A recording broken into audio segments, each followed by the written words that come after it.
but it wasn't telling that story. God, so see, I love these conversations because now I feel like I'm unlocking things in my brain because it's like there's this element of like there's these different ways of telling a story that are so unique, Yes. so powerful, unique but powerful that we all just need to reach out and grab. You know what I mean? Right. Definitely. This movie is a milestone of storytelling.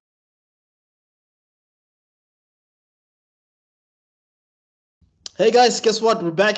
This is Mr. Schroden with Rob Sibeko. This is African Frame, and we're doing part 2 of our Full Metal Jacket review. Basically, the way I see it, this movie is broken into 2 parts. The first part is the boot camp. The second part is Vietnam. I call it Vietnam. I don't know if it's called any other thing. So yeah, we're going to be focusing on part 2. Basically, this shifts from the training that they got, because you could basically say that it ends with them getting promoted or passing Yeah. those tests. Mhm. So now they're actually in the field, Yeah. and the main character in this arc is Joker. He becomes the primary focus of the story, unlike in the beginning where you could say maybe 3 main characters to 4 main Yeah. characters. Now you have primarily like 2 to 3 Yeah. because It's mainly Joker, yeah. Then it's Rafterman. I always go by the names Joker, Cowboy, Mhm. and then you get Rafterman, who's his overexcited sidekick, who Joker's worried about. And then you get Animal Mother, Yes. Is played it by mother or animal lover? Is it animal mother? I don't know. I feel like I've heard Mother a lot, so I heard Mother. Could be Lover, Yes. but I know it's Animal and then Mother or Lover. That's a good point. Then it's Eight Ball. Then it's yeah, I've got some of the other names in here Who's eight listed. ball? Is the black guy? The black guy's Eight Ball, yes. Because I know there's 2 black guys, right? Yes, and I don't remember even hearing the black guy, other black guy's name yet. Yeah. Yeah. Um, but yeah, yep. Okay. And Yeah. then yeah, So it basically starts. I guess it shows Joker with the photographer. What's his name again? Cowboy yeah, Rafterman.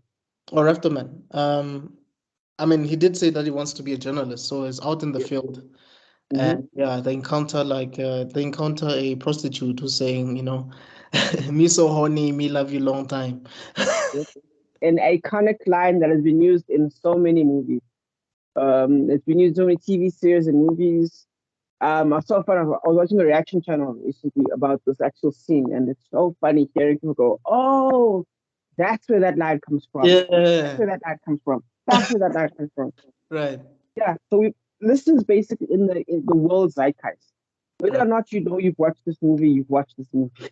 Yes. And funny Yeah. enough, in almost all the scenes where um Joker interacts with prostitutes, he's always negotiating, but he never actually has sex with any of these prostitutes. Because you actually see it's like he's curious, he's asking how Mhm. much for this, how much for that? How about like $10? How about like $15? How Mhm. about $5? Yeah. They Okay. always start about 15 and he works it down to like 10. And Yeah. then in the end, they work it down to like 5 even. It's very interesting. You wonder about that because you just understand that that's the game that's being played. And you understand that Joker is basically like, I want to say a meta character, but you can tell that this man is very cynical and he understands the world Yes. that's around him. So, yeah. Yes. You know, that's usually the behavior of someone who's like the smartest in the room sometimes. Yeah. He knows like how these things normally Mm. play out. So it's just playing along, but he's not really taking what he's saying seriously. Yeah. You know? Exactly.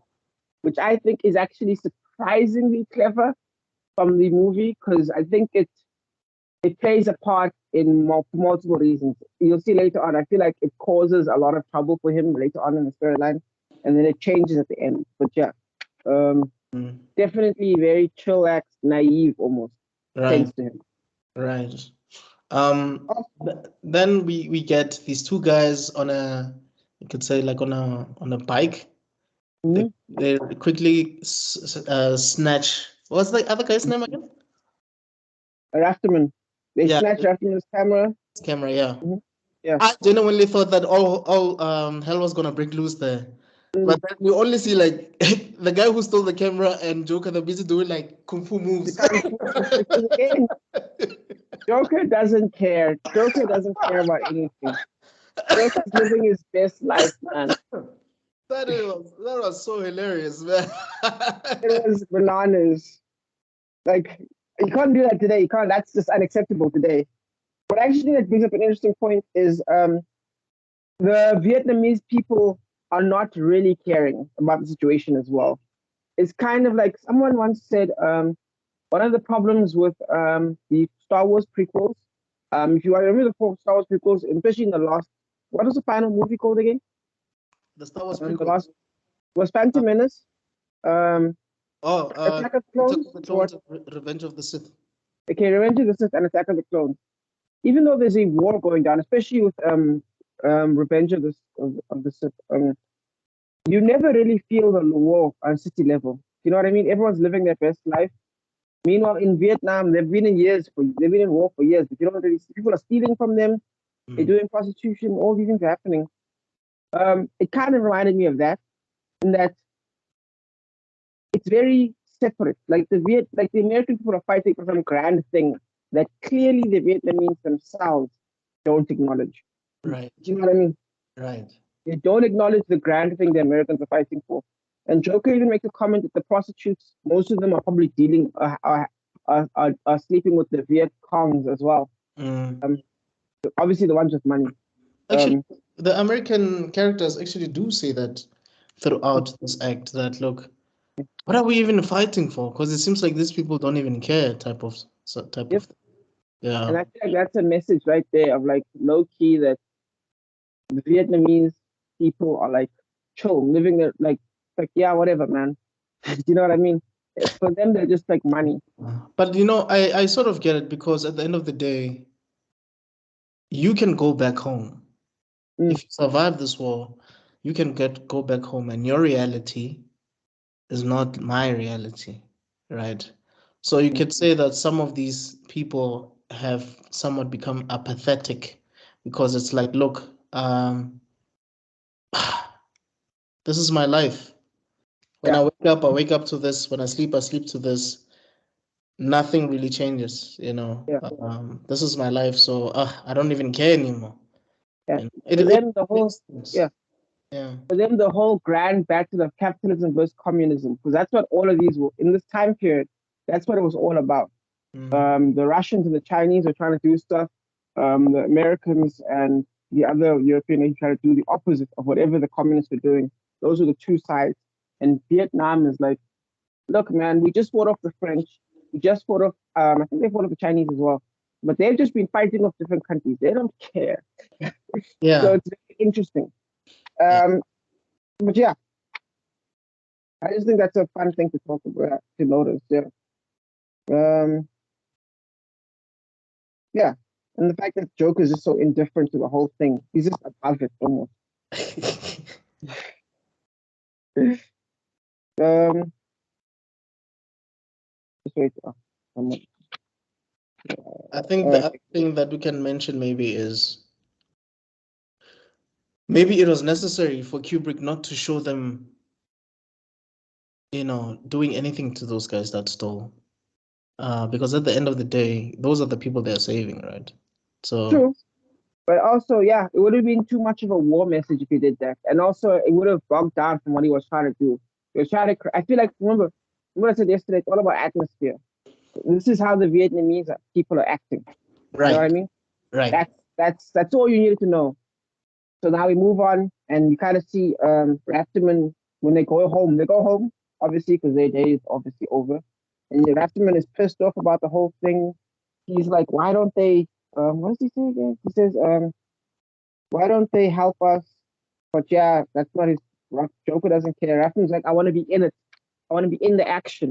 And Mm. Joker's like, no, you're gonna die in 20 seconds. No. Rafterman's no, man. I want to be part of the cause. Joker just says, no, dude. Right now, the city life is a comfortable life. Once you're out there, it's over for you, man. Then we move quickly to the Joker.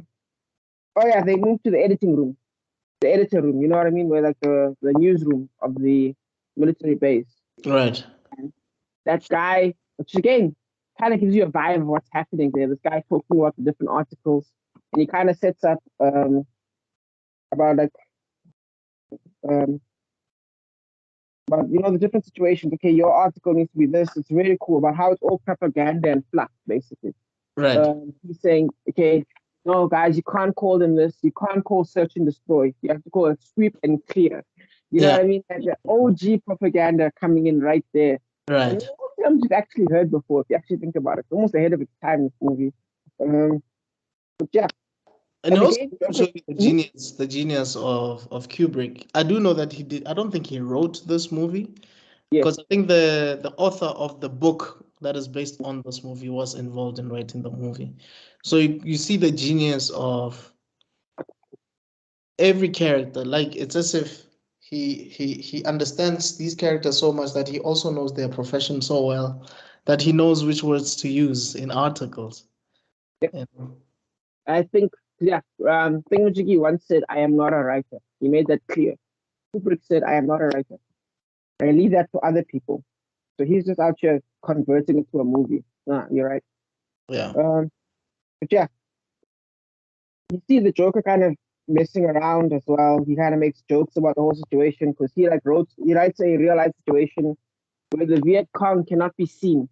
And this right. is actually kind of clever because it plays a part where he's like, um, there's an attack, Viet Cong, we fired back, and then he like leaves it at that. And then the editor gets upset, like, okay, did you guys hit anything? Did you at least see trails of blood? And it's like, no, we didn't see anything. They just fired back at nothing, basically. And Mm, the guy's like, nah, dude, we can't post that. Like, so you gotta say you hit someone, say you hit an officer. And the Joker's like, why not just say I hit a general then? And at first, when things aren't tense and they look like America's winning the war, you'll notice that guy is laughing. The commander is laughing. And then it kind of ends there, and we move on to the scene where they're all kind of chilling together. mm. Talk about something very important, the 1,000 yard stare. I'm sure it's something we've all heard of before. Basically, the idea of they call it aftershock. In the olden days, it's called aftershock, Mhm. where a guy is just like zoned out in real life. Basically, it's an element of PTSD. Yes. Um, yeah, You know,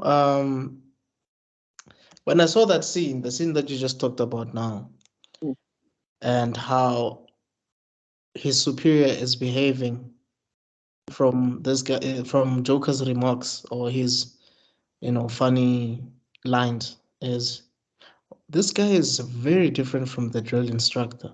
Because mm, I expected that guy to behave like the drill instructor. Right? yes, But that guy was like the total opposite of that. Like he basically allowed Joker to just speak his mind, yeah, because without everyone's Joker. winning at that point.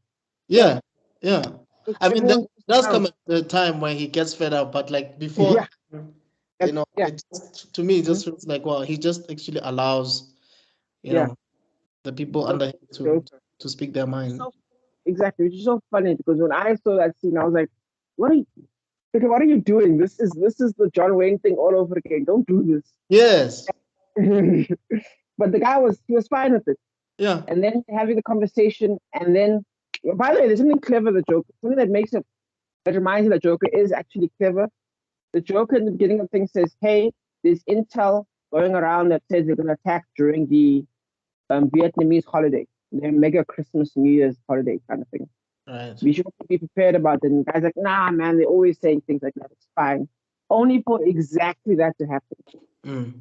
Mm. Um, oh, by the way, I haven't mentioned this before, and I think it kind of gets. This is the first time I noticed it, especially in this viewing, was how beautiful this movie is. Like when they come in, it's shot in film, so everything is crystal clear. It's nice. There's none of that haze that you get nowadays in digital and modern movies. Everything is clear colors. Then you shoot at night, and then you kind of get that the alarm goes off, there's gunshots, then we get to see the gate, and then there's smoke, and there's fire, and the bombs going off. The cars come in and they just and everyone dies in seconds in this movie. Have you noticed? Yeah, No I've noticed. clock around, you hit you down, and everything is just visually stunning. This people really sleep on the cinematography of this movie. It is beautiful. Kind of like, I don't know if you've ever seen Barry Lyndon. It's also a Stanley Kubrick movie, but that one is kind of funny because what he did was every shot in that movie is a painting.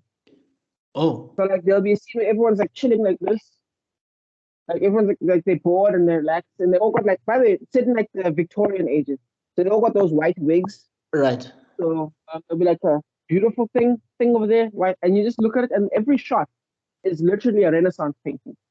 Like, wow. So that's, I don't know if the same cinematographer is the two movies, but this kind of does something very, not, I would say different, but kind of similar. Right. So if you're paying attention to cinematography, beautiful, beautiful movie. Like the way he uses colors. We once talked about the Samurai 7 guy. The director's name again? Kurosawa. There's a beautiful video you should watch where he talks about what Kurosawa does in his film, in his edit directing, where he uses movement in all of his shots. Like he cuts on movement. So if something like, you cut there and then you'll move it to another angle. You know what I mean? And when it's a still shot, what he'll do, he'll still have movement. So what he'll do is he'll deliberately put a rain in the background. So there'll be something dripping. Or there'll be smoke. Or there'll be something else. Smoke, water, snow, doesn't matter. This is there's always something that's keeping your eye active. Right. I think the cinematography in this one does something somewhat similar. Because like when you're looking at that gate, there's like smoke and movement. It's really kind of awesome.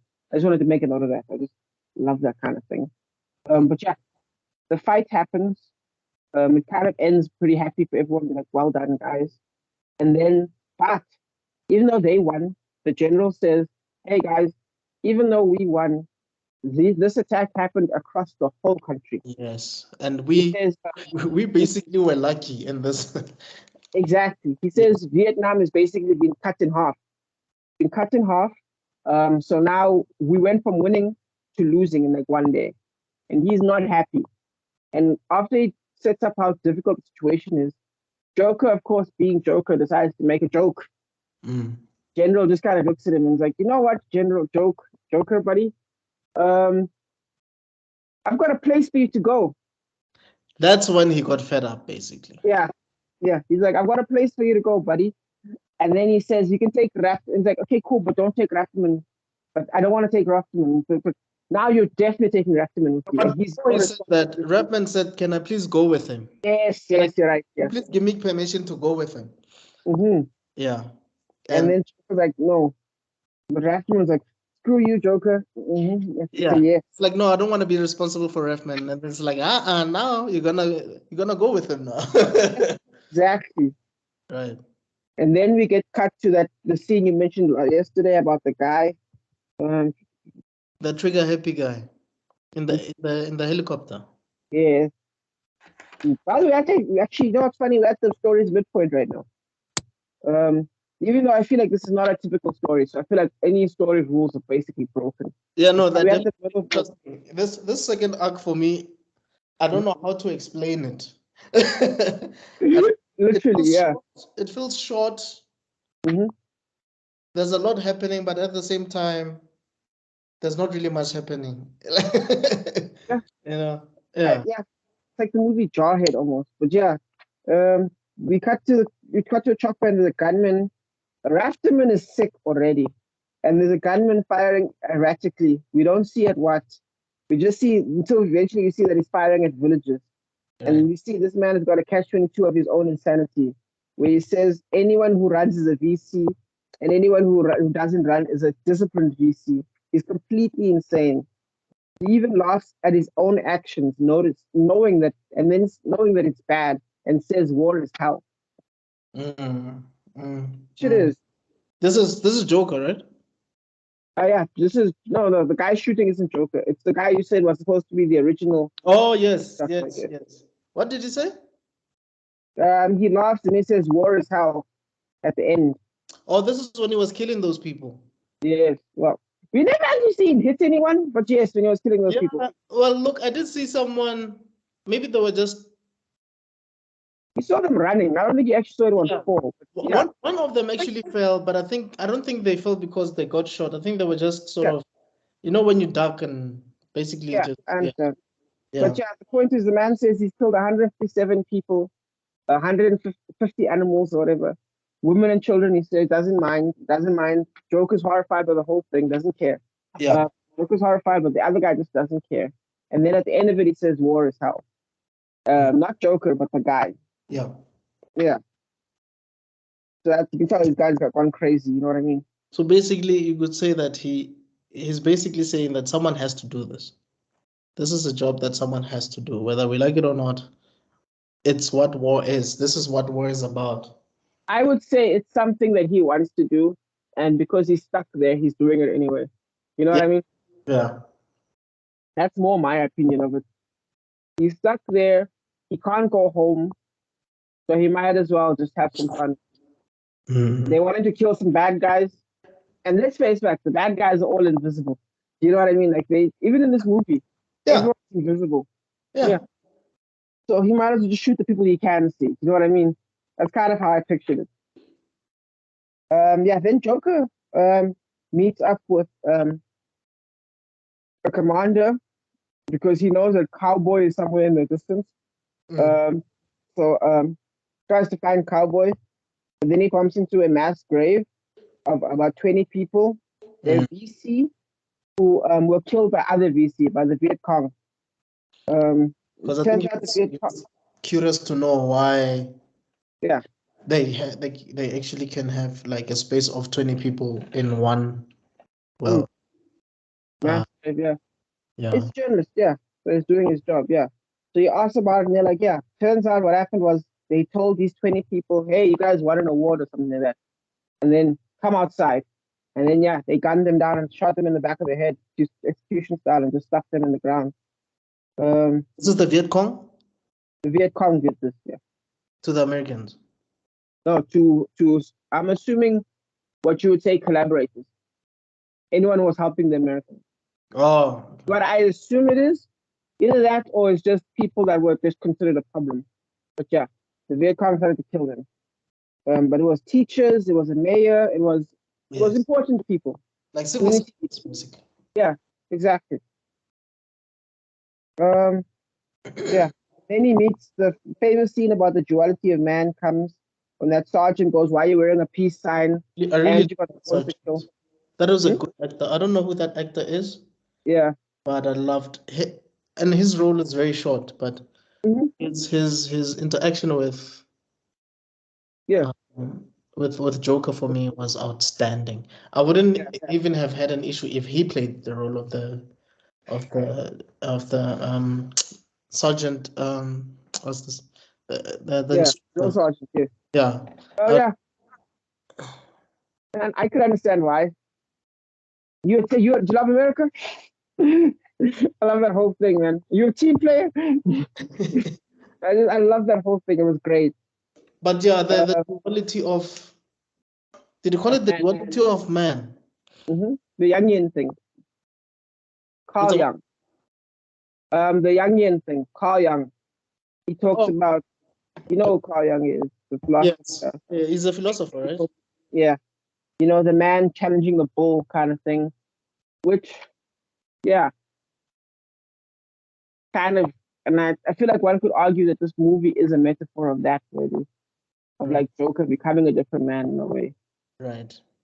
The two sides of like Gomer, and then Gomer's other side breaks loose. I agree with you. That's also basically the conclusion that I got. We'll get there, but the conclusion that I got about this was, I mean, even he says it at the end, but we'll get there. But basically, this guy who used to make jokes about serious situations, having been like when he's actually in a situation where there's no jokes, there's no time to joke anymore. You have to like make a serious decision.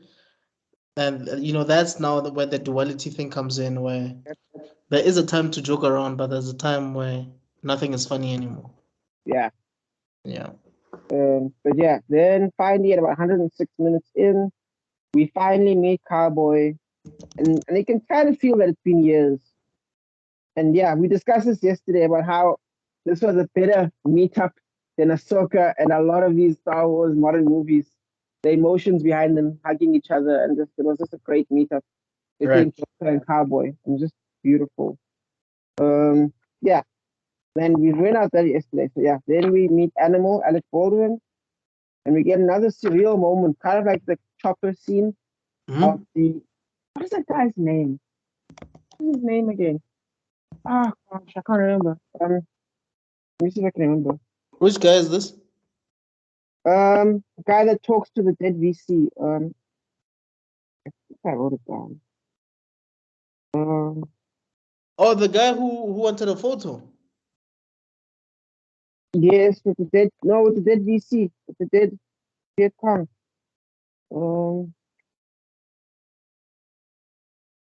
What was he saying what was he saying? It was like he pulled up the guy's hat, and you can see the guy has been long dead. That's what I'm saying. It's the photos because he told that guy with the camera that look, Yeah. I want you to take a photo of this guy, right? Yeah.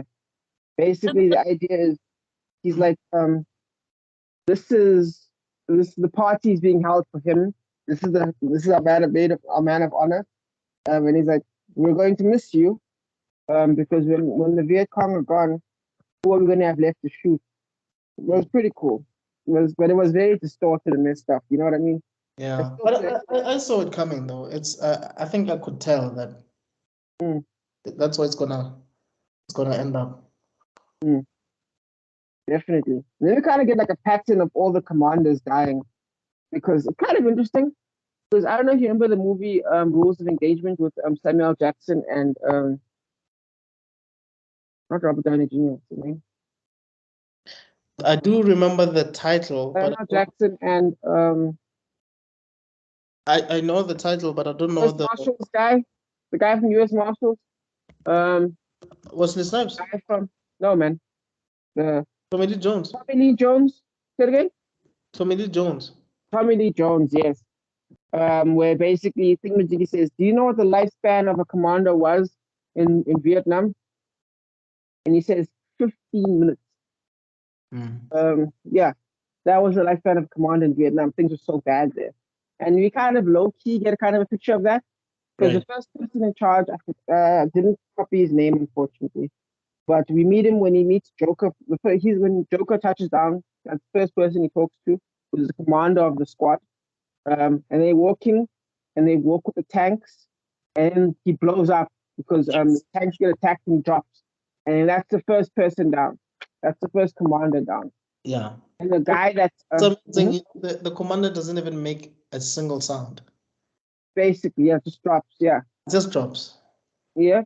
And then we get cut to after that scene, we meet Animal Mother. They go into the thing because now the mission is before the tanks come in, they must now clear the city, basically, the dead city, basically. Right? They've done the artillery strikes. Now they're going in, and the tanks are going to come in afterwards.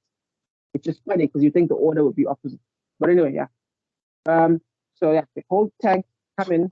And the one guy,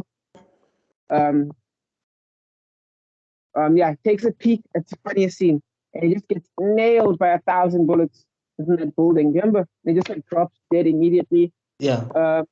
I think they call that guy a hand job. It's pretty funny. Then they shoot those. The guys in the building. And then first, remember, you don't see anyone. You just see the building being sprayed with bullets. Yeah. And then eventually, the guy who becomes the next commander is like watching while he's reloading. And then you see some Viet Cong. One goes past, and he aims his gun. The next one's comes, shoots them, and the music starts playing. Celebration. We got him, guys. Like it's so just jarring. You know what I mean? It's so distorted of what war is. I think that's fantastic. I just think that's, again, the atmosphere of the movie. It's not telling a story about some guy coming for revenge. It's these guys. Like, if you weren't even paying attention to the words, you wouldn't even know what the mission was, really. You just see them going forward. Yes. Actually, I want to say that the more that you're talking about is you made me realize that the reason we don't really see people is you are supposed to, well, that's how I'm interpreting it. Maybe that's not what Kubrick had in mind, but to me, it's he wants you to feel like you're part of that team where you don't see your enemy, and sometimes you're just shooting, hoping that you actually knock someone out. So it's like a POV type of situation, you know. Yeah, I 100% agree with that. And a lot of people watching the reactions, a lot of people say, I feel like I'm a part of the movie. I feel like I'm a part of the movie. Yes. And that's atmosphere at its finest. But yeah, um, yeah, music comes back with a gusto. And the way it does is so cold-blooded. It's like, yeah. Doo-doo-doo. Then we cut to this weird shot they've been doing that they did a couple times. It's like the first time you really get to see it. But you see the dead, and then you get this look up at all the guys, it's almost like Tarantino style, they're looking down at the situation. And they kind of tell the story of, and they kind of, they're saying goodbye to all the people. And then Animals kind of something deep, where everyone's like, next time, brothers, good job, brothers, all this kind of stuff. They're talking about their dead, right? Right. And then Animals like, no, Rastaman is like, you guys died for a good cause, for freedom. And then Animals like, freedom? Who wants to die for freedom? If I'm gonna die for a word, because he's saying freedom is just a word, then the word I want is poontang. I like that because it's sort of, I guess you could say it's panning. It shows every person, and from, I guess you could say Kubrick was, or whoever the DOP was. Yeah, it was from they were looking down on whoever was dead, and every person had a chance to speak their mind, and I guess it shows you the different mindsets that they have, at the time, because obviously the cameraman, the last guy, he's the one that says something way off than everybody else. Yes. He's the one that says the line that you just said now about, what did you say again? Poontang. Basically, I'm not gonna die for a stupid word like freedom. I'd rather die for a word like poontang. Yeah. No, I think that's not the cameraman that said that, right? That's before. Oh no. The Rafterman says at least he died for freedom. Yes. And then Animal says afterwards, no, I don't want to die for a stupid word like freedom. And then I think Cowboy then talks about how the one of them was days away from freedom, and that was Handjob. Handjob was moments away from being sent away because he used to jerk off 10 times a day. Yeah. Doing it in the waiting room for a doctor. Immediate Section 8. I remember. Pretty fun. Yeah. Cool. Then we get some interviews of the troops. We're just getting perspectives. We're just getting all these little, I'm just going to say vignettes. Like this would be unacceptable writing, I think, in a way. Okay. But it's so well done. Because it breaks storytelling rules, but at the same time, this man still made it work. Because like, okay, but what is this tied to, guys? What is this scene connected to, buddy? What's this connected to? Right. If then, you know what I mean? Nope. We just cut to interviews now of the troops and like cameramen. You see them hiding. We get a shot of get some more exposition on the mission they're on, and you see them. They're gonna enter the city first. Yeah, and we look at the characters, and you kind of see the cameraman sliding over the characters as they're all hiding as the tank fires. And it's just crazy. And Joker's still making jokes while this is happening because Joker's Joker. Yes. Cool. Then we get a prostitute rides in. Not even the same prostitute, a different prostitute. No, that's the different one. That's for sure. Yeah. Then they haggle over a deal and they settle on $5. We get the boom boom too big or whatever. Yeah. The whole time, I don't know what that guy's name is. The black guy. 8-Ball. Yeah, 8-Ball is the one that seems to be more interested in having a good time with this lady, right? Mm-hmm. He's the one that's negotiating. He's negotiating down to 5. Fine. It finally gets there. The lady's like, no, I'm not dealing with black guys because they are packing. He gets a laugh from the guys. He basically zips down, shows his slung to this lady. This lady looks like, okay, fine, let's go. As he was going, he's like, nah, I'm animal. It's animal. A very bold one. Because he's such an asshole. Even when he met Joker, he's such an asshole, and that's who his character is. He's the biggest Is prick. that Ellen Baldwin? I thought Ellen Baldwin was Cowboy. No, Cowboy is the short guy that was from the boot camp. Yeah, I thought that was Ellen Baldwin. No, that's Animal Lover or Animal Mother. Oh, okay. Yeah, and he shuts him down, which is so funny because when Cowboy and when Joker and Animal were like going up against each other, it was 8-Ball who calmed the situation down and defended this man. It's as if he is their superior or something. Mm-hmm. I just think they're good friends, but yeah, man is out here still use the full N-word with the hard R and everything, shutting 8-Ball down, dog. It's kind of an interesting topic when it comes to just the way that people are treated in that time period. I feel like he did it in a very unique way. Like a lot of people, that would be the movie. You know what I mean? Yes. It would be about that, but it's not really. It's just something that. The racism in that scene alone is quite. But again, he's setting atmosphere. So right. That's a thing that happens.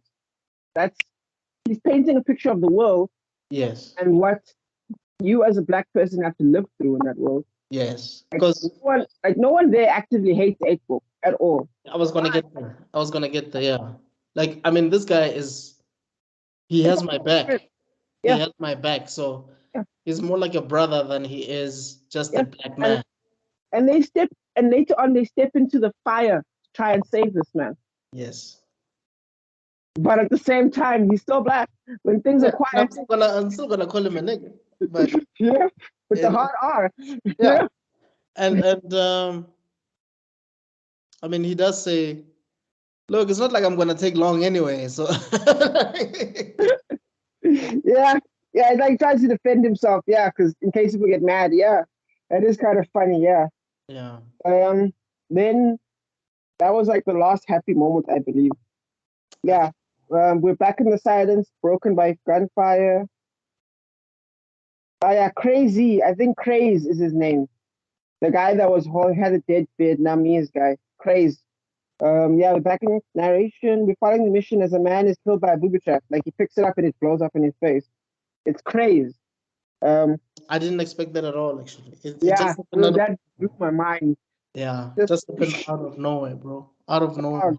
And the second, the guy who went out to try and resuscitate him. In my head, I'm thinking, why are you there? This guy just died. Don't you think that you might also don't you think you might get your head blown off or something? I think that was Doc. Yeah, it's kind of sad, dude. It's just, it's because they care about each other, I guess. Yeah. Flip. Yeah. Ish. No, that's a very strong point right there, because sometimes when you really care about someone that much, you actually don't care anymore about what might happen to you, because you're so yeah.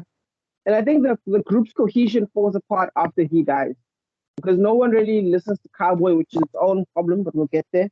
Is it the one that was on the phone? He was basically calling it in, and then they're like, "You're basically in charge now. Like, you have to take over." Yes. He calls it in. They say, "Yo, man, Cowboy, you're in charge." And at first, everyone seems fine with that. Like, no, it doesn't become a problem. But yeah, they go on the mission. It turns out they're lost. 8-Ball has to point it out. Hey guys, we're in the wrong place. And yeah, you can kind of tell we're in the final set piece right now. They try to get tank support. They tell them to chill. Not going to happen. So 8-Ball, of course he is sent up front to go try and scout a new path back to the original patrol. In which then we get a very unique, first time it's ever happened, a POV shot of someone targeting Cowboy, and you see him getting shot, and they fight. And it's a bloody Tarantino kind of shot. It's slow motion. Yes. Beautiful. And the group just fires everywhere because they don't know what's going on. Yeah. Sniper is unseen, which has been set up already in terms of the storyline. Joker said it. We've seen these invisible people. Yeah. They're calling for help, and the tank people are like, yeah, we'll see what we can do, buddy. Cowboy loses control of the situation as his men take the bait.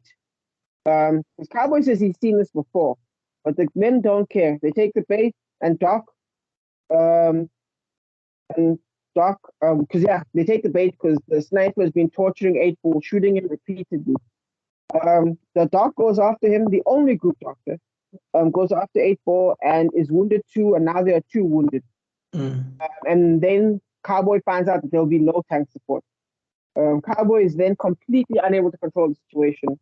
And Animal Mother goes all out to save them. He tries to get to Doc and tries to get Doc to identify the killer, and the sniper just goes and kills. At that point, 8-Ball has already gone quiet, so he's probably dead. He's been shot like 4 times. Yeah.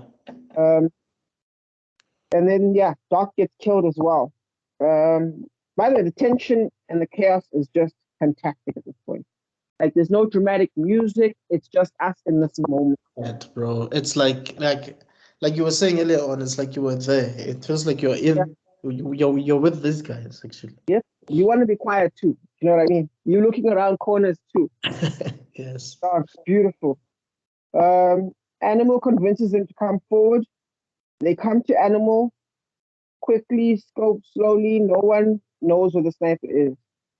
And I've even seen people reacting, because I noticed it when I think I watched it when I was young. Just out there, Cowboy like takes the phone from the guy, and you can see there's a gap in the wall where he's standing, and you're like, nigga, move, nigga, move. And then you just see the sniper POV, and you just know it's done. As soon as that cut happens, that's brilliant, by the way. That's fucking brilliant. Right. As soon as that cut, like it actually, because it happens slower, I think, in the second one. But as soon as it cuts to the POV, you just go, no. And you just see it go for the gap in the wall, and thing gets hit, man. Yep. Sniper POV, it's a heart-stopping moment because Cowboy is open and the Doc is dead. Every death every death has essentially been instant, right? Everyone's died in seconds. Right. But now, after Cowboy gets hit, we're watching someone fully bleed out. He fights this. One of the things I hate about modern acting nowadays, I feel like we're all trying to be cool. I don't know how to explain it to you. No, I feel I like get. we're all be cool. It's like Yeah. it's like you're showing us that you are aware that you're acting. Yeah. And you want us to be aware that you're acting as well. Whereas back in the day, it's as if actors were acting because they could be replaced at any time, so they gave it their all. Yeah. And they really did. Like, Cowboy really looks like he's fighting for his life in this moment, dude. Just this man's like, I can do it, I can do it, I can do it, I can do it, I can get up, I can get up, I can get up, and Joker just like fucking wailing and just like trying to get this man better. Doc is dead, by the way, so they can't help him. Right. So they try to do whatever they can, and then eventually Cowboy just goes silent. And finally he's gone. And then Animal, the biggest asshole out of everyone, so Animal of all people, takes charge and demands revenge. And Joker, which I thought was a funny thing to notice, of all people, agrees. So you kind of feel like two of the worst things have kind of happened right now. Yeah. Who's a loose cannon and an idiot and basically caused most of his problems. He takes charge. Oh no. And then Joker, who's the smartest person there, just starts following Animal. Oh no. And then we get some amazing cinematography and tension right now because of the smoke and the fire and this the glowing of everyone's faces. This tense, creepy, almost disjointed flute music that happens. Oh my god! As they move quickly and quicker than before to hunt down the enemy, Joker catches the enemy, and his gun jams or runs out of ammo, and it just clicks. Yeah. The sniper turns around, dude, and he's just being set, and then he's just hiding behind the pillar as this he just goes dog, and it's a young girl as well. Yes, which is that was probably one of the most unexpected, because the whole time you're thinking, okay, this person is a professional, has been doing this for eons. It's probably some old guy with a beard. I'm thinking Enemy Behind the Gates. You see the movie? Snipers. The sniper battle movie. Dog. I feel, dude, you need to watch it. I recommend it. But yeah, anyway, point is, yeah, a veteran grizzly with a beard or something like that. You know what I mean? Yeah. Just a kid with an AK-47, basically, not even like a proper sniper rifle. A scared little child, bro. Oh, and you see you're scared at first, and then like when Joker isn't firing back because his gun is jamming, he's really trying to thingamajiggy. And yeah, Rafterman with a Tarantino-style gunshot just fucking blast her chest off, basically. You know what I mean? Like there was blood and just she goes flying with that bullet. Right. Yeah, and then, dude, it's ironic because you know that was basically Rafterman's dream right there. Then they all run around to make sure things are clear. And then we get the shot that we were discussing before. Technically, that shot has been shown twice already. Of everyone looking down on the dead as we all look down on the girl sniper. Right. With everyone coming in, Rafterman is still thrilled because that's his personality. Yeah. I think what they did here was they did in less than in 1 hour and 15 minutes. But like Star Trek had to basically fight to do. Where you basically try to individualize every character. You know what I mean? Oh, Movies, you just get this. You know what I mean? right. You know who Animal is. You know who 8-Ball is. You know who Cowboy is. You know who Rafterman is. You even know who Crazy is. Crazy. What? You see it in how they react to the same incident or the same situation. They don't act the same. Exactly. And you kind of build your own connection. Yes. You know what I mean? Right.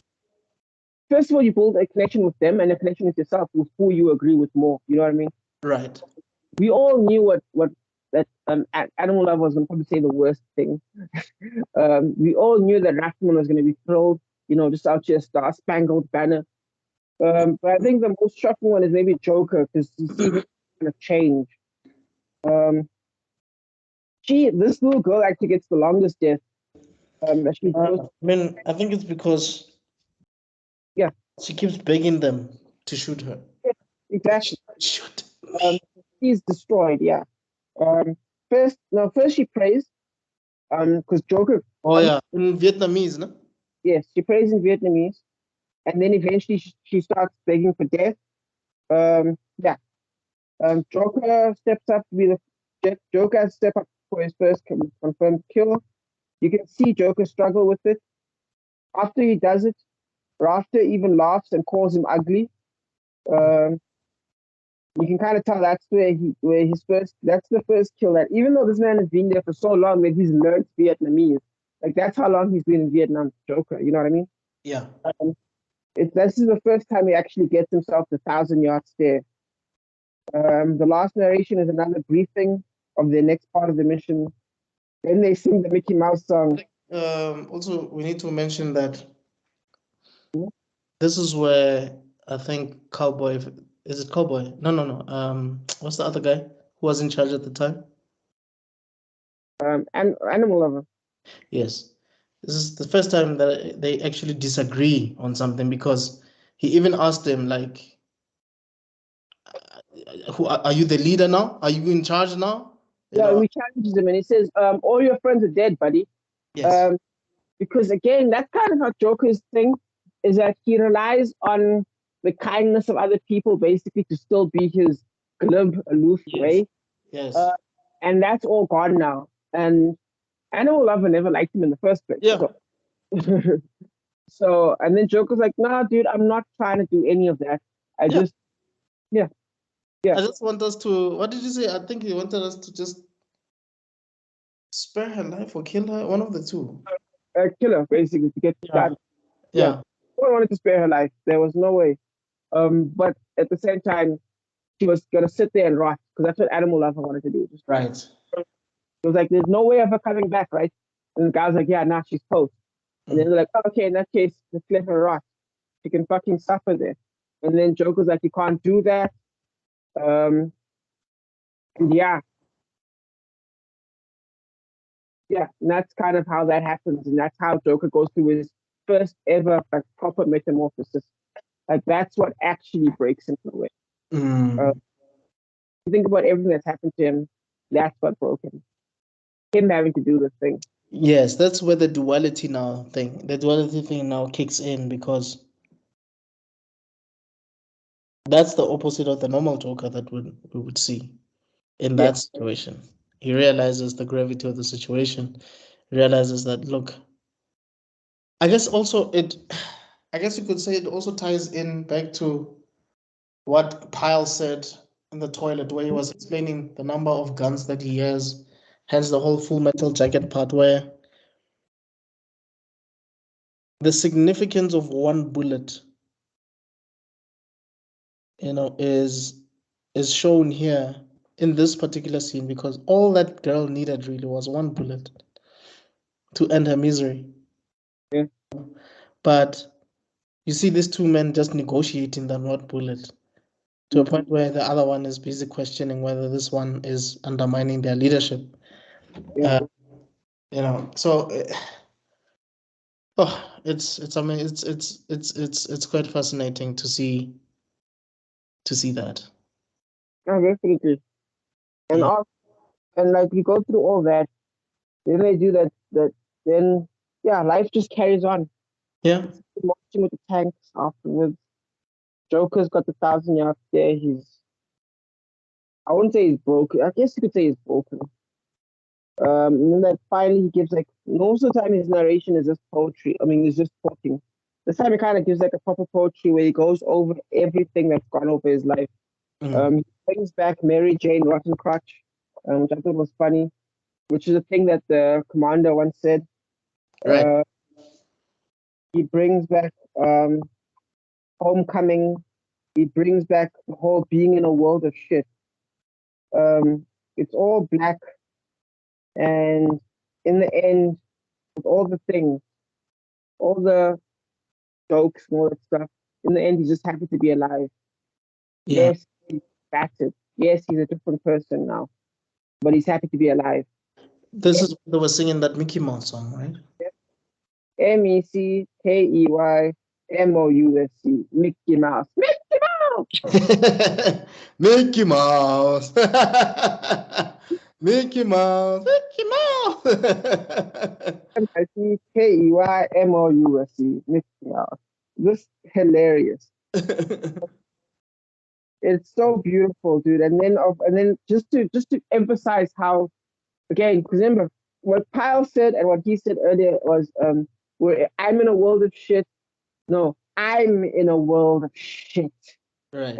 Yeah, Joker is in a world of shit. And it ends off perfectly with the Metallica Painted Black. It's Right. just such a perfect song for the end of that movie. Like they really did paint our souls black with that movie, man. They did. They really did. They did. And also, Mm-hmm. it ties back to what the trigger happy soldier was saying. Mm. You know, when I mean, he did make a commentary about the kids and the women and whatever. Yeah, Lo and behold, the person that they kill is a yeah, young girl. yeah. And what did he say about war again? What was this quote? War is hell, yeah. That's exactly what they went through. Right there and there, he proved their point. I mean, they proved his point. Yeah. You know. And just like him, I'm sure all the hell he's seen, there's no going home afterwards. You just carry on. You're still alive, so you carry on. And he's carrying on. 100%. Just like Joker, you know, he carried on. He's happy to be alive, but he's not the same man he was Yeah, when he just was negotiating for $5. exactly. Because he's always been outside of it. When the others were making jokes and like Yes, and all that stuff, they were doing that despite what was happening to them. They're right. kind of doing it from the outside. You know what I mean? Because I mean, he was just a journalist. So I mean, even though he was in the army, it's as if he was deliberately running away from the war Yeah, through the journalism. But now he's in a situation where, which is something someone made. I think it's the sergeant made it clear to him that you are no journalist. You are a soldier. yeah. He said, no, they said you're a killer. You're a And killer. yeah, and You know what I'm saying? yeah, And that's what happened. definitely. And it's so funny. I saw an interview where Stanley Kubrick was saying he already did his anti-war movie called Paths of Glory. So he said this wasn't supposed to be this wasn't an anti-war movie, but I would argue that it absolutely is. This is still an anti-war movie in its own crazy way. Right. Um, and at least it's war is hell movie. Like all these people came in one way and they left another way. They were out here with that sweet country music, and it ends with Painted Black and hardcore rock. Um, so yeah, you aren't on back on the farm, all that stuff. That's a dream that you'll never get back to. You're a different person. Yeah. And we're people from watching this, man.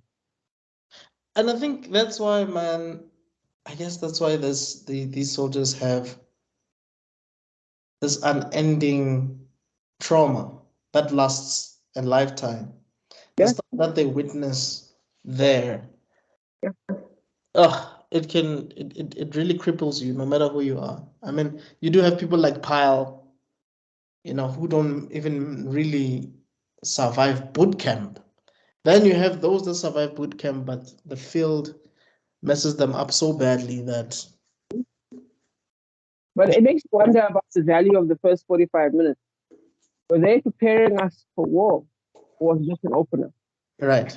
In its own way, like I don't think Leonard would have survived part two of the movie.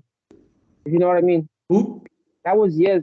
A pile, Goma. No, yes. He had to survive the second part of the movie, where you can say what you want about the drill sergeant.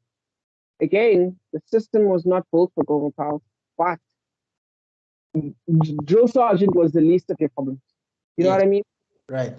Everyone left smiling at the end of drill camp. Yes. Smiling at the end of the actual war itself. Yeah. But so they did their best to prepare you. You weren't ready. Still weren't ready. Like I never thought about that until now when we're discussing it right now. But it is a movie preparation, but it's also a meta preparation. A what?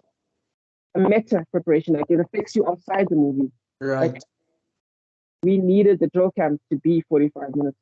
Yes. Yes. I think we needed that first movie. I think if you just put us in the second movie for as long as it was, it would be almost gross. I think it would make the movie worse. I don't know how to say it to you. Okay. Like I think if you just see war is hell, that's its own message. But if you see people trying their best to get ready, only to be shoved into hell and still come out at the end, I think that had almost a positive effect in the movie. I think about movies like Platoon. I don't know if you've seen Platoon. What happens in Platoon? Because I remember when I was a kid, I watched this movie, no? And actually, when I was watching this second part, I thought it was the movie that I saw as a kid, where one of the soldiers starts turning his back on the soldier, starts like killing some of them one by one until he's stopped by one of his people. I don't know if that's Platoon, but I'm not sure. I can't remember. But there's been a lot of those movies where you just come in as a bunch of professionals. But I think it's nicer that we see that these aren't just a bunch of professionals; they're kids. You know what I mean? yeah. So there's a personal touch to it where you don't just see this person as another soldier one, soldier two. You see him as a character, as a human being. Exactly. And that kind of brings up an interesting question because there's movies like Alien, the original Alien. Have you seen the original Alien? No. No. The original Alien, I don't know if you know this, but the alien doesn't show up until for like the first 45 minutes. Is this Cameron or is this Scott, Ridley Scott? Ridley Scott. So no alien until the first 40. The chest burst scene is halfway through the movie. Right. So it's all getting to know to it. Yeah. I mean, it's kind of similar to like how we keep hearing about Voldemort, but we don't really see him until what, part 4? Yeah. Instead, we get Harry Potter and all his school lessons. Yeah.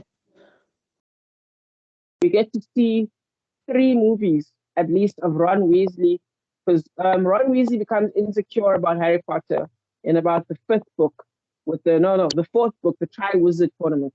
That's where we get to see Ron is kind of disappointed about, his best friend is basically the chosen one, and him being the best friend of the chosen one kind of negatively impacts him.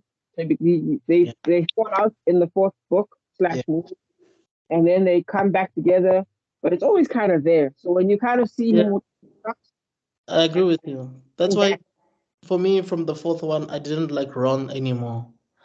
I think it was because of that fallout. I just stopped liking that character. And it's not Rupert Grint's fault. He was just following the script. But yeah, that kid, man, who was driving that car, the flying car with Harry Potter, and he was always scared. Ah! yeah. Where is that kid? And I couldn't see him anymore. All I saw was just some angry kid. Yeah, the book does it slightly different. In fact, it's more intense. And the ridiculous movie 7, your parents are dead. You would not. Yeah, that scene isn't there, thankfully. Right. By the way, I recommend the Harry Potter books to everyone. They are cool detective novels. They are great. Still listening to it. I mean, remember when we were talking about the ones that were narrated by Stephen Fry? Oh, yes. Yes, and you were telling me that he's really good at, changing voices and all. So that's the one that I made sure to get. I made sure to get that specific one. You're on Audible. Yes, and when they explained, when they were describing Hagrid, that his hands are as big as dustbin lids, I was like, whoa, that's humongous.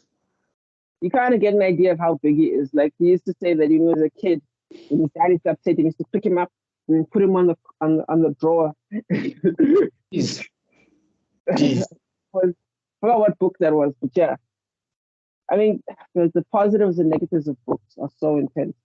Like, it's so cool seeing, like, I think the mental image I had of Hagrid's kid brother in the movies is better than the one I had in my own head.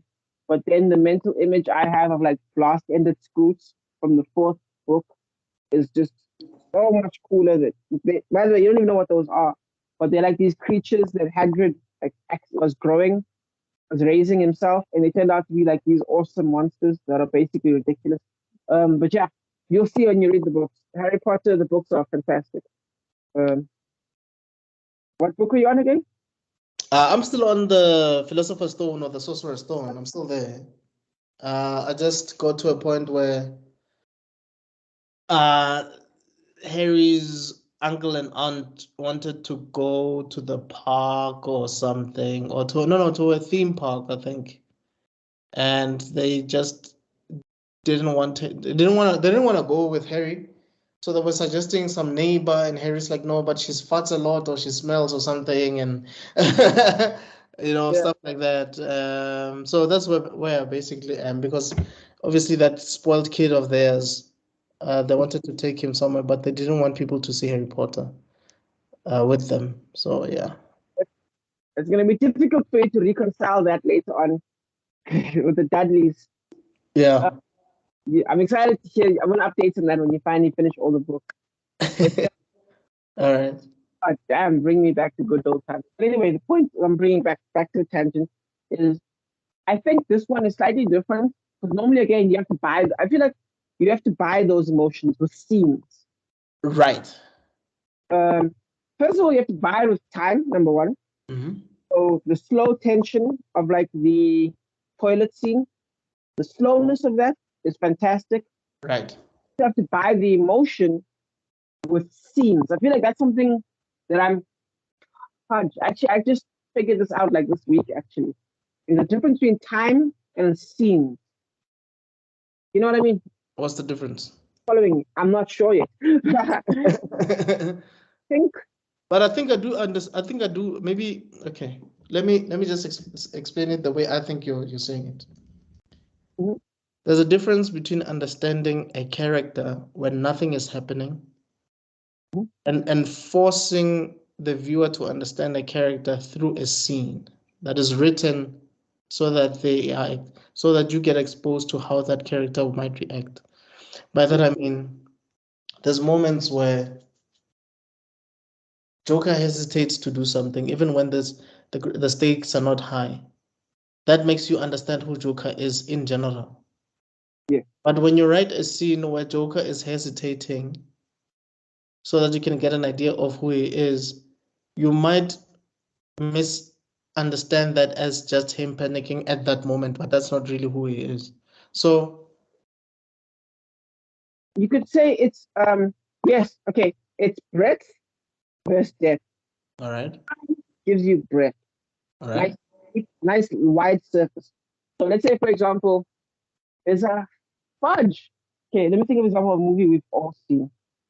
You've seen Batman Dark Knight, right? yeah, yeah, Cool. There's a difference between us spending time with Joker, um, him, when I want you to do it, I want you to do it, I want you to do it, as Batman's coming after him, right? right, And like that scene takes a few seconds. It could have been quicker, but it isn't. It takes time. right, There's that, which adds nice deep surface. First, the Joker with that scene combined with the Joker laughing as Batman beats the crap out of him. right, Alfred's scene about saying some people just want to see the world burn, and you add those up, all those scenes up, and that does more. That adds depth.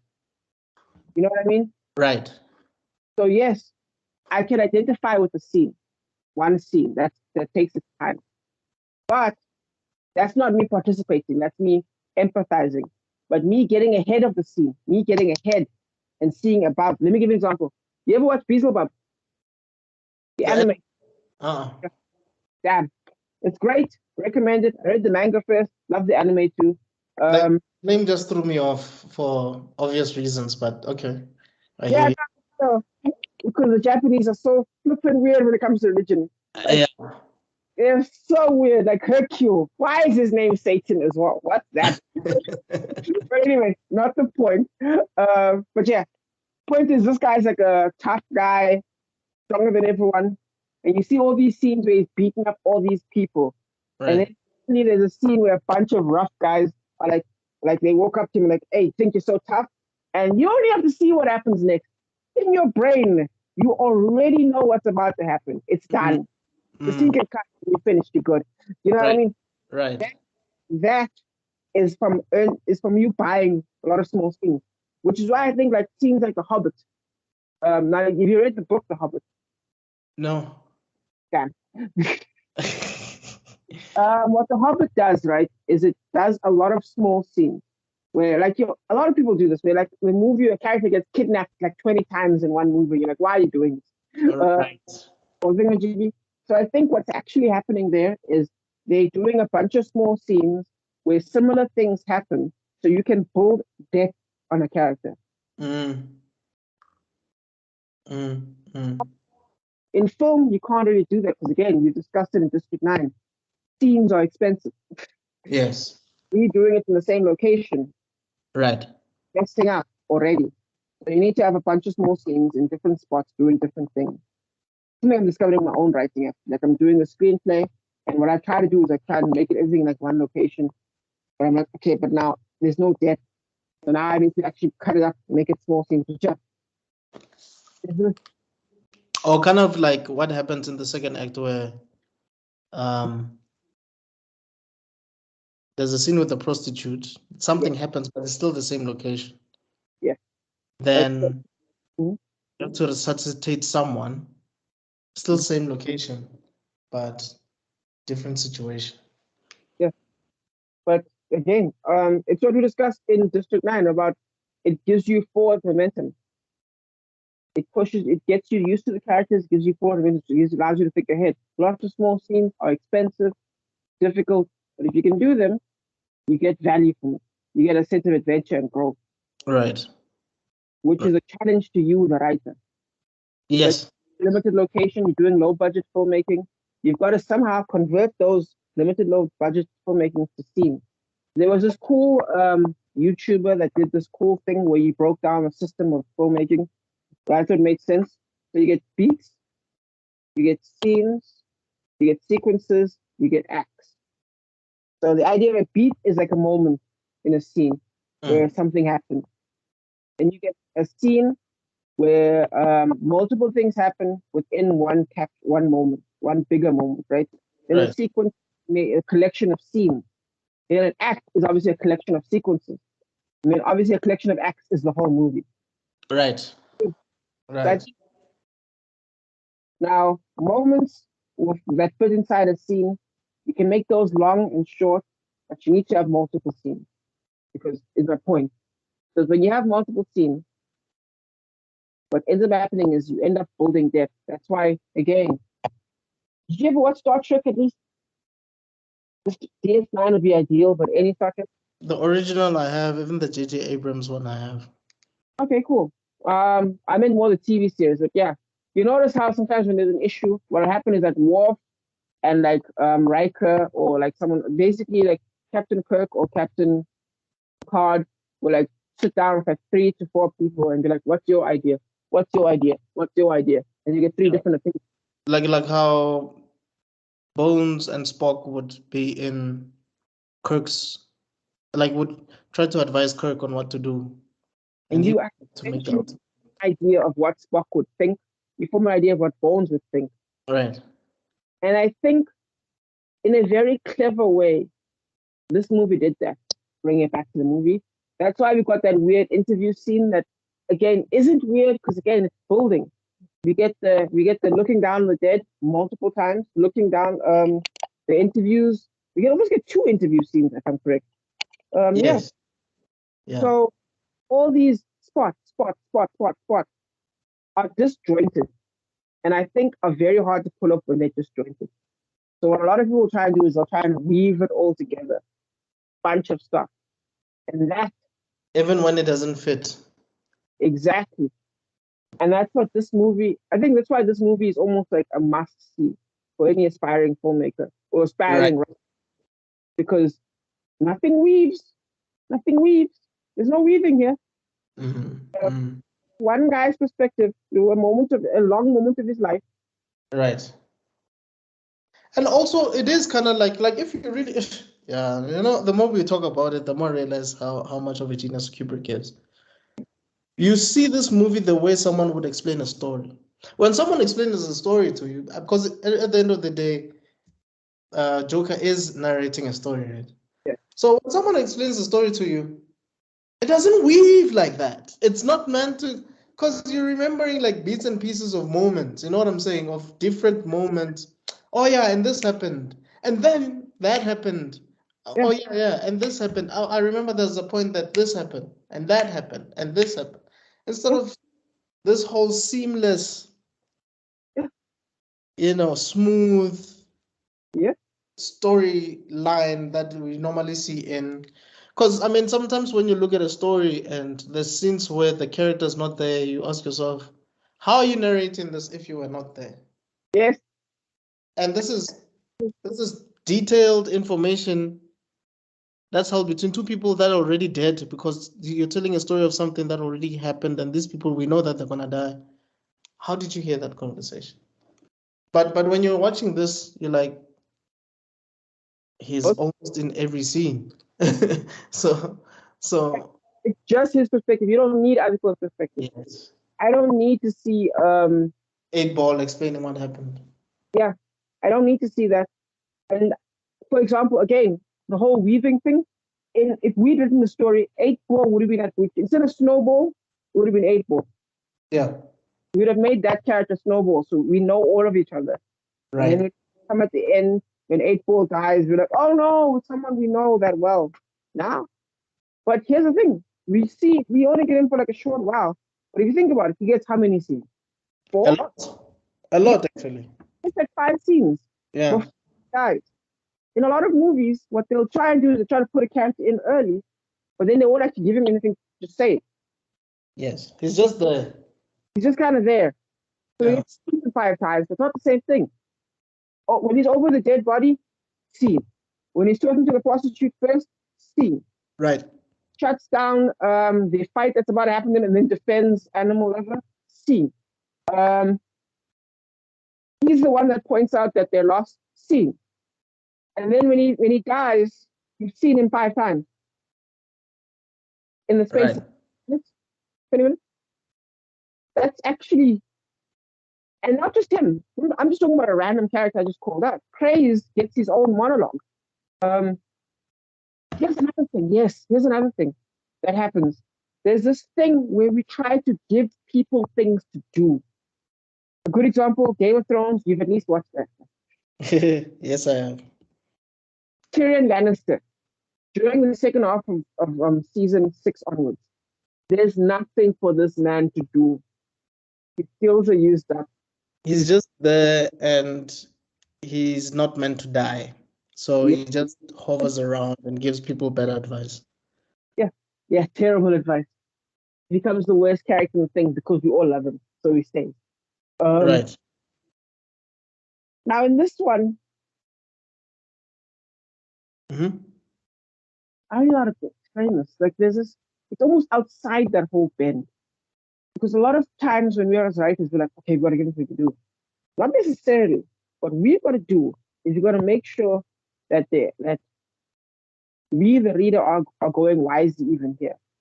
You know what I mean? We've got to try to that. And I feel like that's the more important lesson as a writer. Like, it doesn't matter if they need something to do. That's not the point. They don't need to have a deep storyline. What they need to have is a proper character.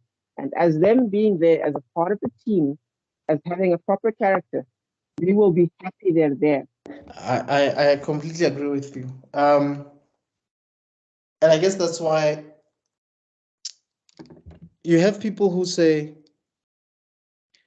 who was it? There was an author who said that he was surprised that certain people liked a character that he killed off too quickly. He had no idea, right? He had no idea that people were already attached to that character, and he killed him off. And he was like, "Oh, I thought. I mean, this character was just in his head. That character was not that significant, but I'm sure he fleshed that character out so much that people already had a connection to that character, even though that character was not doing much. Because for you to kill a character like that, that means the character was not really doing much. It means the character was hitting the right spots. Because actually, no, a character can do a lot. One of the things about Game of Thrones that's so nice is when a character dies, you're like, oh my God, what are you going to do now? Right. That's a nice thing to happen sometimes. Like how Ned Stark died, and it's like, oh my God, like there's a season 2. Yeah, or like when Robb Stark dies, this whole storyline was going this way, and then they hit off, and you're like, wait, where's the story going? We need to explain this to happen. Robb Stark was basically like the new main character. Yeah. So now you get like that, and you get characters like 8 Ball. When 8 Ball died, it wasn't like, what are we gonna do? That wasn't the point of 8 Ball. No. At all. Or hell, Animal could have died, and it wasn't like, what are we gonna do? Yeah. In fact, what we're gonna do would have been with Joker. If Joker died. Yeah. And then us as an audience would be like, okay, where's this going now? Yes. Yeah. Agreed. Yeah. But it wasn't telling that story. God, so see, I love these conversations because now I feel like I'm unlocking things in my brain because it's like there's this element of like there's these different ways of telling a story that are so unique. Yes.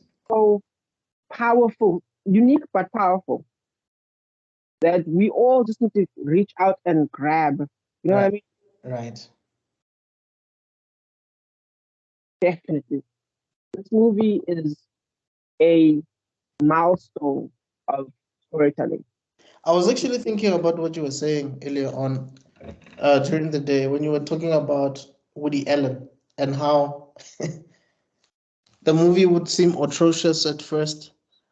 And you're like, it's good when you see it the second time. The third time, you're like, this is brilliant.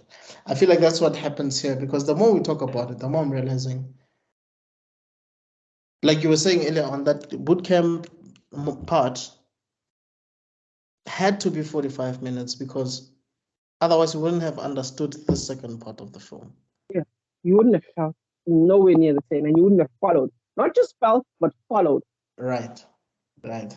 Because had you seen like Joker hug that short guy, you wouldn't have felt anything. But because you saw the boot camp thing, and you know what they've both been through, whether they were mopping toilets together, or you know what, whatever they were doing, you're like, no, I know these two guys. I've seen them together, you know, before. You see him again. They're like, oh, dude, you're looking good, buddy. Yes. You Yes. were thinking the same. Yes. Oh, Game of Thrones had that actually. Do you remember? People were excited. Oh my God, what is Rob Stark gonna say when he meets Arya again? Because they were close. All right. And then what happens in season 8? They're like, hi, cool. Well, that's what I wanted. That cool. Yes, D&D, you understand me as a person. Well done, guys. I'm not mad. I'm not. Who's mad? Because when I saw the three of them, when I saw Bran and Arya, Yep. Jon Snow, actually it was four of them. Because even what was Sophie Turner's character, Sansa. Yeah. I was okay. I don't. I was glad that they finally met. Yep. But we had fake beef. Arya and Sansa had that weird fake beef that yes, thing in the end. yes. I'm gonna get angry. I'm gonna get so fucking angry. Oh my God. Yeah, and Sansa and Jon Snow not getting along because they see things differently. And I was like, yeah. Huh. Okay. Yeah. All of a sudden, you're this mastermind. Yeah. And you're undermining the leadership of the. Yeah. Were you watching Ramsey? Did that make you the mastermind? Because it can't be that. You just got your ass kicked. Was it watching Thingamajiggy? You were sold. Was it watching Littlefinger? No. When did you become a genius? When did you become the super genius? And when? Arya, when did you become a ninja? When do you? They teach you like you were called 8-ball. You just want to wear different faces, but that doesn't make you a ninja. Equal kung fu skills. That's why you see the scene where she got revenge from the Red Wedding, where poisoned everybody. That made sense. Okay, yeah, that was a nice moment. Yes, I agree with you. Yes. I was happy to see that. But here's the truth: that whole season, her at the Man of Many Faces, should have been another season. Do you understand what I'm saying? Her coming back, she should have had another season of her just getting hit until she got good at it. We never saw her get good fighting in the dark. We never saw her using any different weapons. Yeah. You know what I mean? Right. We've seen her get good at using needles. Never happened. I agree with you. I mean, she was blind to see. There should have been another season of her with Ramses having to somehow figure out a way to be clever, if that makes sense. You're talking about Sansa, not Arya. Sansa should have learned how to be clever, like manipulate Ramses. In the same way that the good seasons, the rapist Khal Drogo was somehow manipulated by the Queen of Dragons. Do you remember that? He was manipulated so much that she actually fell in love with him by the end of it. Yes. He's a monster. Right. That's how manipulative she was. Right. Like rewatch season 1. It's actually it's amazing that the same people directed the same show all the way across. It's almost impossible to believe. Yeah, I really wonder what happened there. I don't know. Like these mistakes we're talking about, they're not in Full Metal Jacket. Like it's there's this level of storytelling that exists. But I guess it goes back to I've mentioned this before and I'll mention it again, where Peter Jackson will spend 8 years doing one project. Okay, well, doing 3 movies, obviously, but being so meticulous about it that by the time this thing is released, it's a masterpiece. Fincher doing so many cuts. This man, you should see the footage. It looks like he lost a fight. You know what I mean? Like he looks so bad in some of these shots. Like him physically, like exhausted. Who's that? Because Peter Jackson, he looks like he lost a fight in some of the shots. Yeah. Because wiped out. You just see him sitting by himself in this massive stage they've built. You know what I mean? Right. And he's just like, you know. And that movie has no flaws as far as I'm concerned. And now, luckily, we were all old enough to witness that. Thank God I got to watch all of them on the big screen. Like, I will forever be grateful for that. Like, that's something other people will never experience. In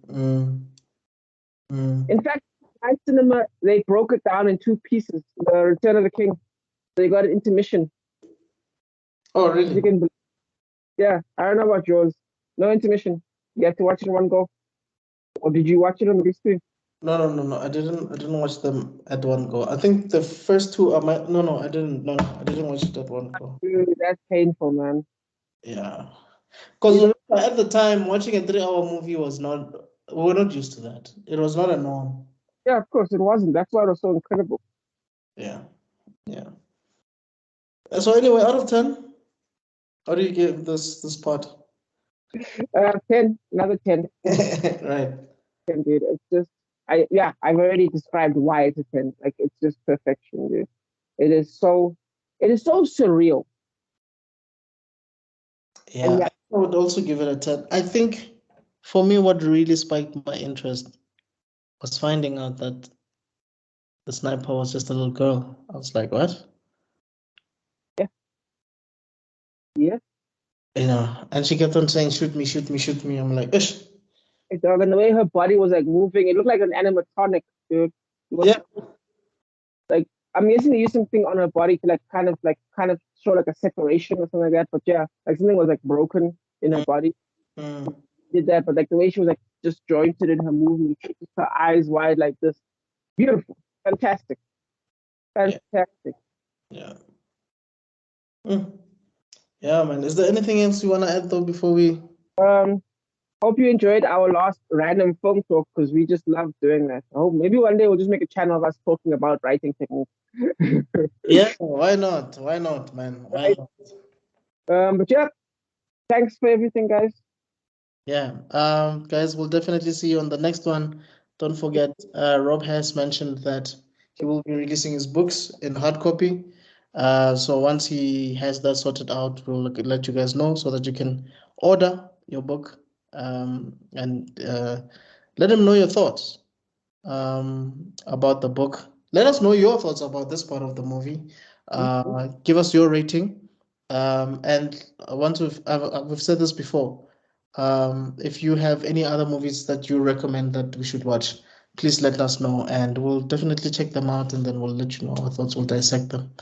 But for myself, Mr. Extraordin and Rob Sibeko, thank you so much for checking out African Frame and we'll see you on the next one. Peace. Cheers.